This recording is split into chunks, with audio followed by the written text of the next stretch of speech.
Approximately 1.7 million people in the Pacific are living with some form of disability. The Pacific Disability Forum has documented that people with disabilities in the Pacific experience many cultural and physical barriers to full participation, as well as lack of access to communities, education, and the workplace. In Samoa, nearly 1,000 people cannot hear at all or have a lot of difficulty. The majority of deaf and hard of hearing communities are located in rural areas of Upolu and Savaii Islands. Of the population with disabilities in Samoa, 9.6 have never been to school, compared to 1.7 of those without disabilities. Only 4% of the population with disabilities are formally employed.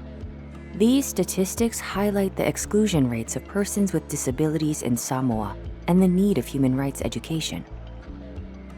My name is Maselina Ayuta. I am 24 years old and I am proud to be a human rights educator because I am part of a movement that ensures people with disabilities have equal access to their human rights. My work is very important to me because as a deaf child living in rural Savaii, I didn't have a lot of access to important things. When I was 4 years old, I started attending school, but I had never learned sign language. I had never seen someone use sign language. Growing up with no access to sign language meant that I was unable to communicate effectively with my teachers, explain to a doctor when I felt sick, or understand what the pastor was saying in church every Sunday.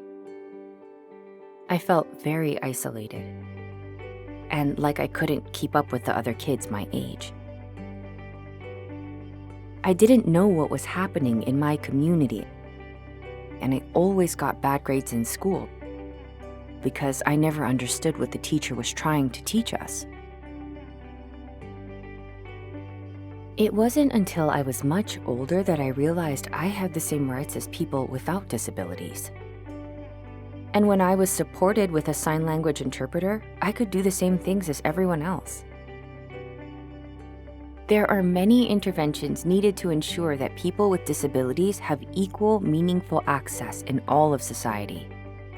One aspect is human rights education, not only for people with disabilities to understand their own human rights, but also for people without disabilities so they can understand that everyone has the same rights and they too can support the promotion of accessible and inclusive opportunities. The Deaf Association of Samoa was established in 2017 by myself along with approximately 20 other people who are deaf. We wanted to have an organization that was governed and led by persons who are deaf and hard of hearing.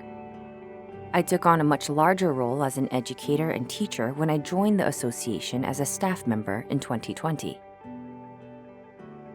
Now, a large part of my job is working with the deaf community to understand their human rights in the context of the Convention on the Rights of Persons with Disabilities, which was ratified by the government of Samoa in 2016. My role involves me working closely with the members of the deaf community to learn about their own human rights and support them to advocate for their rights to access education, employment, and health services, to name a few. I specifically work with young people with disabilities.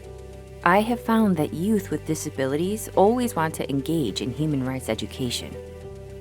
We keep our programs activity-based and engaging, and we are always asked to come back and run more programs. Talofa lava. My name is Melissa. My sign name, Melissa. Maselina has an important role in pushing programs for persons with disabilities, deaf in particular. We also work together to make sure that the deaf community receives the right information and that they understand their rights and how they are protected by these rights just like other people. She is a young Samoan woman who has earned international recognition, like with the Commonwealth Award. We hope that other young women who are deaf will rise up and take on the challenge together, like Maselina has, for the benefit of the deaf community, so that we can continue to fight and support the rights of those who are deaf in Samoa.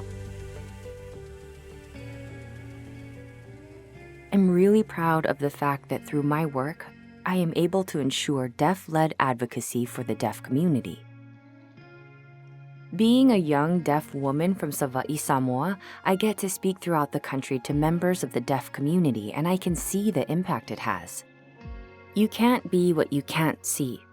And I hope that seeing me in this space inspires the next generation of the deaf community to understand their rights and see that they can be anything they want to be. The big changes I've seen have been at the individual and family level.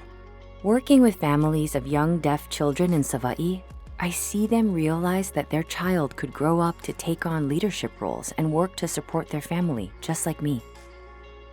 Another exciting change has been seeing the increased confidence of deaf women and men my own age who are realizing that access to inclusive education and employment opportunities is possible.